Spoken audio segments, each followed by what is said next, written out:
My first question, just to get everyone started here.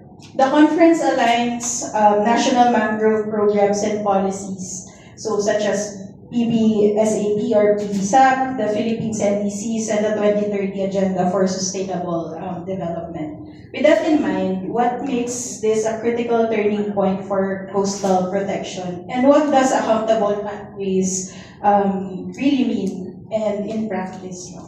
So I think, Ma'am Amy, can you take that question po? So firstly, I think all of us should be happy Women's Month, by the way. Yes. Thank my co-speakers, panelists here in front. Yes. So I think that speaks volumes, and that we'd really like to see a mangrove movement with more men. And I know that there are plenty in the field, but yes, we would like to have them here in front as well. So your question, or what you were trying to recommend, I would always be of the opinion that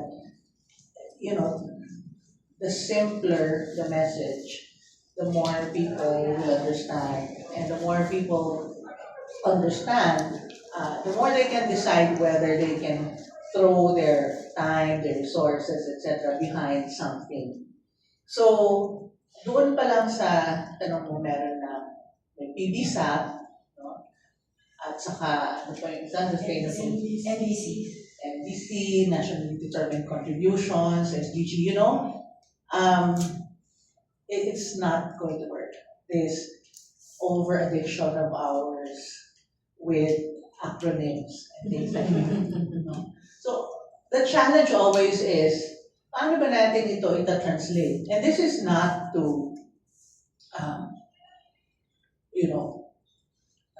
underestimate our audience and so on. It is confusing. I mean, I'm in government and I'm extremely confused. So, paano ba natin papaunawa sa ating mga kababayan na itong PBSA na actually alam naman natin at marami sa mga ito, these are internationally authored or agreements that we have commitments. And these are important, no? Alam natin yung KMGBF, yung Kunming-Montreal Global Biodiversity Protocol, and framework din yan, kaya maya nalito na rin ako. But so what these things do primarily is to put a name to issue, right? And then put them into organized headings na tinatawag natin mga targets. And then further, ang ginagawa namin sa DNR, ang mga targets na ito ay pinagtitipon-tipon under what we call themes. Pinangalanan namin itong Philippine Biodiversity Strategy and Action Plan para pag umikot tayo sa iba't ibang lugar ng Pilipinas, dala-dala natin ito at mas madali natin ilatag. So ano ang nilalaman na ito mga ito? Basically, we're trying to rally the cooperation of everyone towards targets that are specific, that are measurable, etc. So kanina, naipaliwanag ni Ma'am Giselle, halimbawa kung ano mga halimbawa nitong mga targets na ito. And so earlier I was saying, how do we simplify this? So paano natin ito papaliwanag, halimbawa sa isang komunidad na merong, let's say, 480 hectares of mangrove. At dito sa mangrove na ito, alam natin meron itong mga namumutol, merong mga gumagamit. At sa pag-aaral natin, hindi na siya sa isang paraan na nakakabawi. Hindi neto. Taon-taon, parang bumababa yung bilang ng mga hektarya ng mga mangroves. So ano yung ating gagawin? Paano natin hihimukin yung mga kababayan natin na sikapin natin huwag bumaba. Sikapin natin magneto lang tayo, walang bawas, kung walang dagdag, dapat walang bawas. Gano'n, no? But, then, after some time, something like a PBSAP, for example, ang coverage po nun ay hanggang 2040. So, hihimukin natin yung ating mga kababayan. Anong itsura kaya nito by 2040? So, huwag tayong maging masaya dun sa neto lang na walang bawas, walang dagdag. Sikapin naman natin, siguro magdagdag tayo ng 5%, etc., etc. And then we take them to the national goal, yung tinatawag nating mga 30 by 30, na actually magiging by 40, kasi hindi malapit na ng 2030 eh. No? So, dapat malaman natin lahat. Ano ba ang what's our base figure? Let's say it's 2026, where are we with these targets? Napakalayo po natin. For marine ecosystems, nasa mga 1.4% pa lang po tayo. So, dapat isang malaking himala para by 2030 ay umabot natin ng 30. Pero kung hindi, what do we do to get there? Doon naman po sa terrestrial, tayo ay nasa 15% or something like that. Malayo pa po.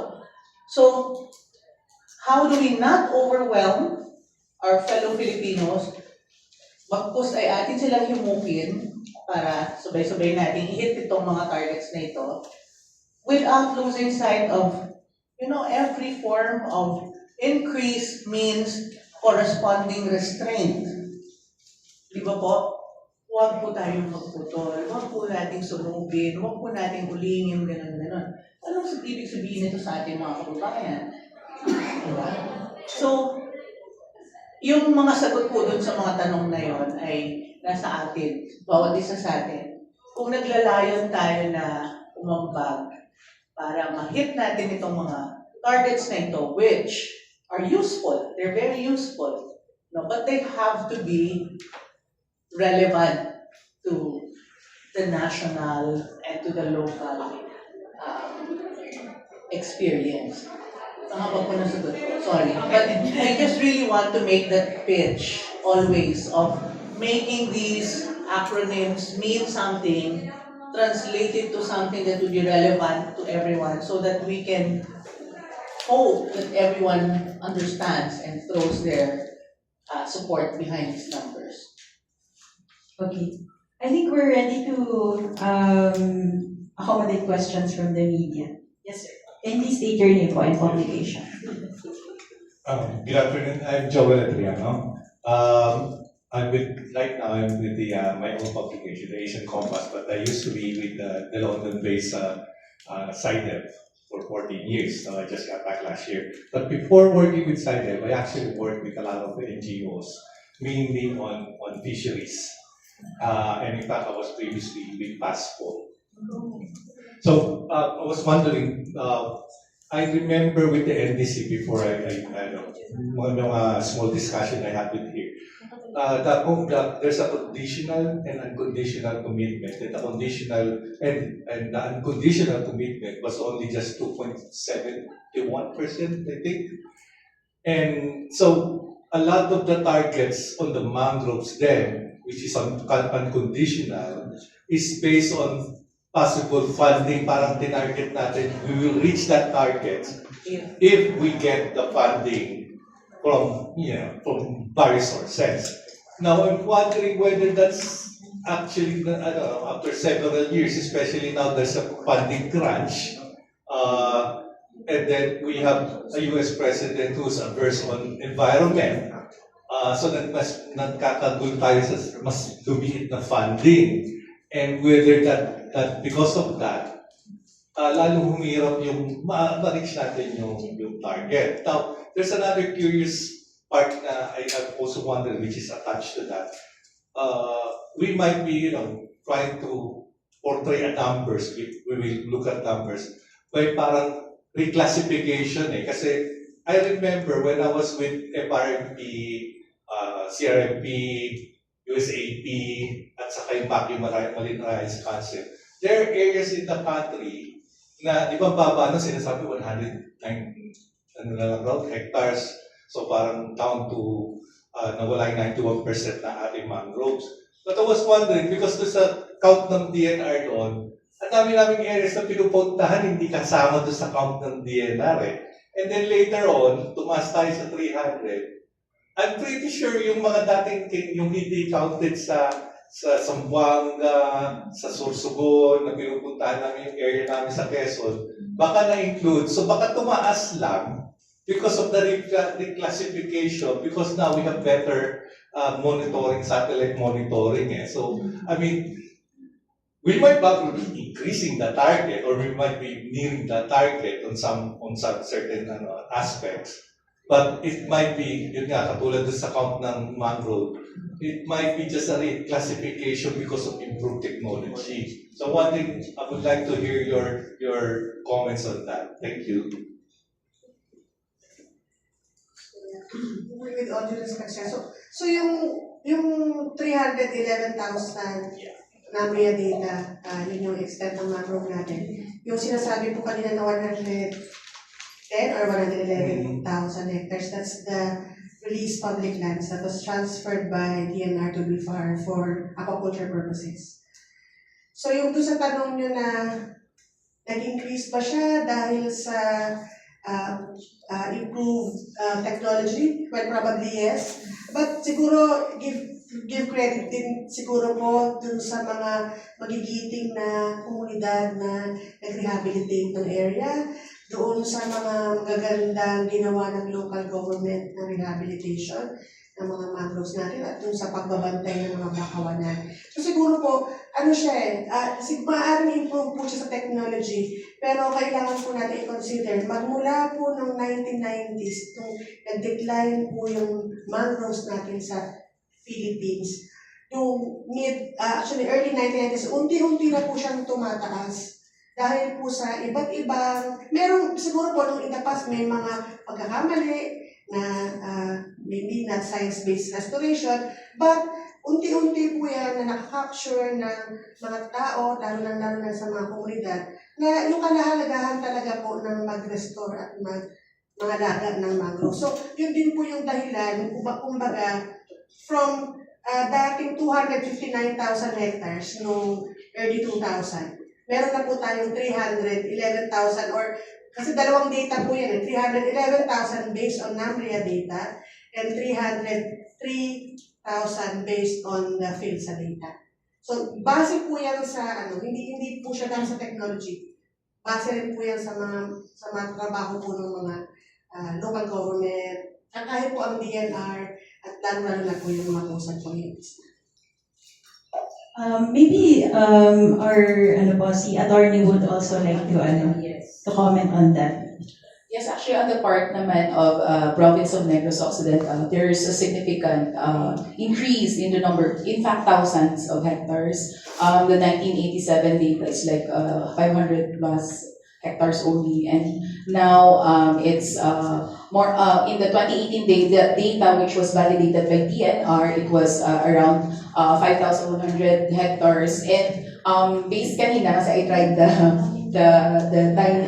map earlier, so it was 2020, so it's about 6,100 plus hectares. So on the part of the province of Negros Occidental, as a local government unit, we made sure that mangrove restoration is basically part of the policies, the programs, and the plans of our local government units, since most of our local government units are coastal communities. 25 out of the 32 local government units are really coastal communities. And it's not only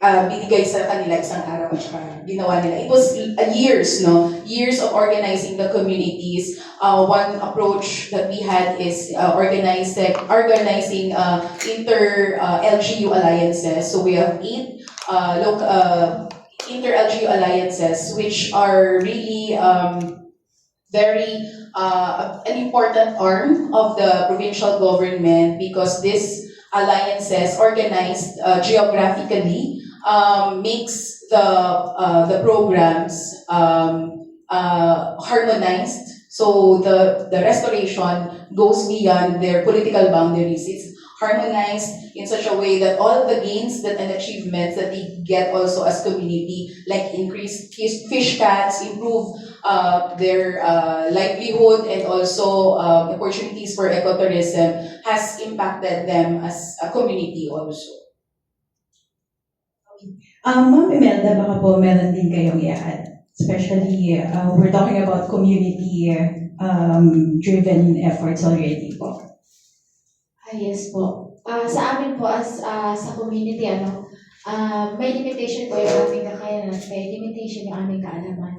Pero ako po sa aking pananaw, doon po sa sinasabi ni Sir kanina, sa palagay ko meron kami na i-contribute.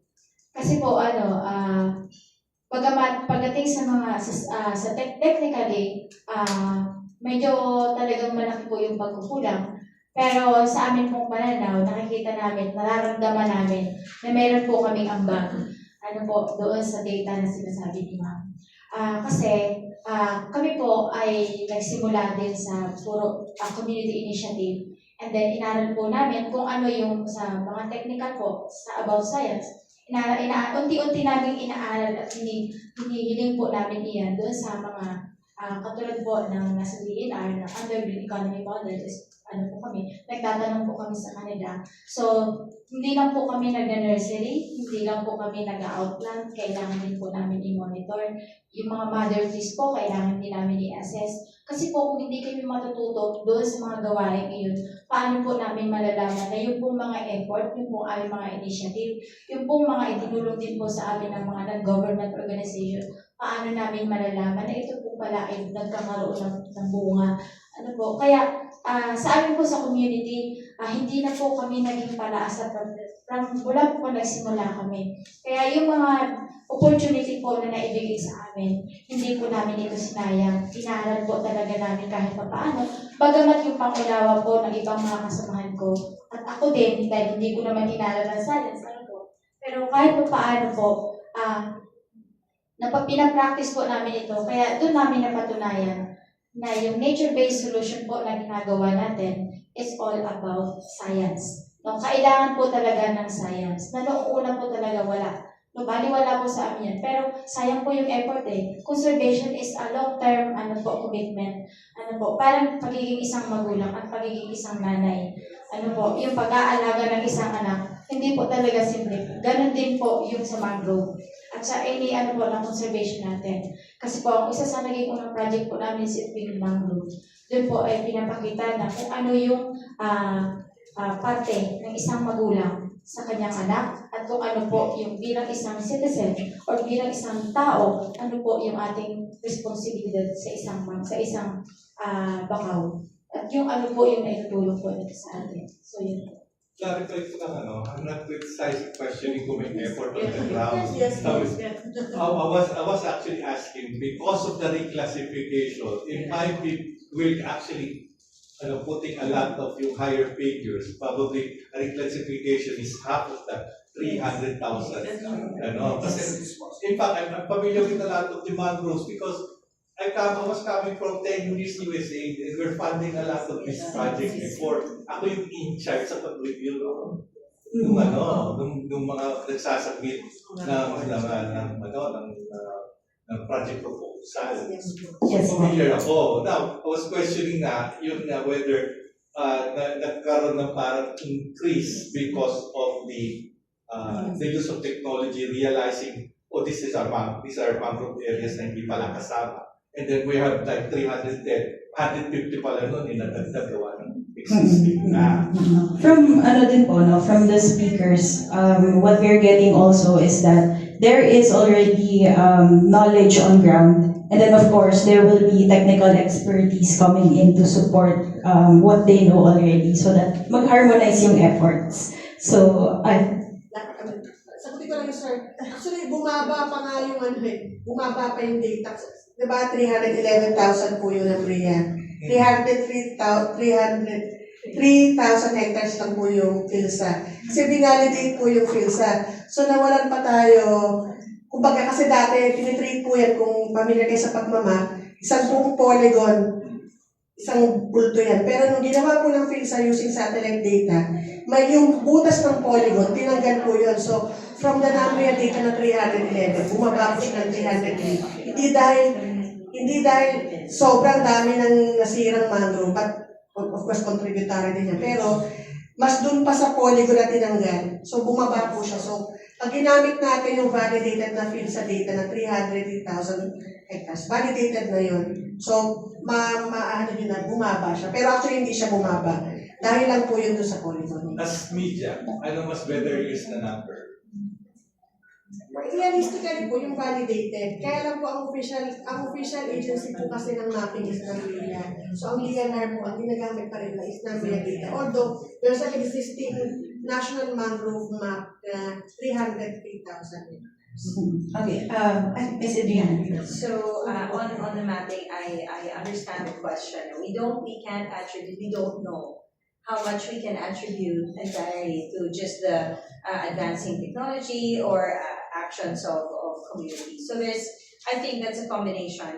But there are scientists also looking at studying or analyzing historical data to see the changes over time. Now, with the mangrove map, and I think Alvin presented this morning, was it? That the use of these more advanced and actually more cost-effective technologies, I think will help us. So if we use that as a baseline already, that we can move forward with better analysis and data over the next few years. And that's really the goal, is to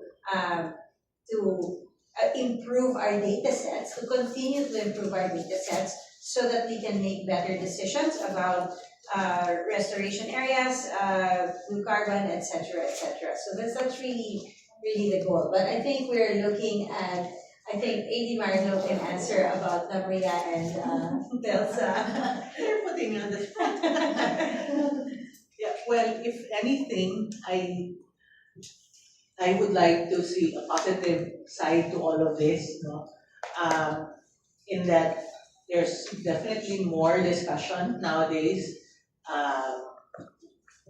The presence of PhilSA is a huge addition to the tools that we as a country could have in achieving better maps, more maps, etc. So I was just gonna say, actually, sir, if we could have this conversation 5 years from now, we will probably be in a better position to say what exactly caused the increase or the decrease.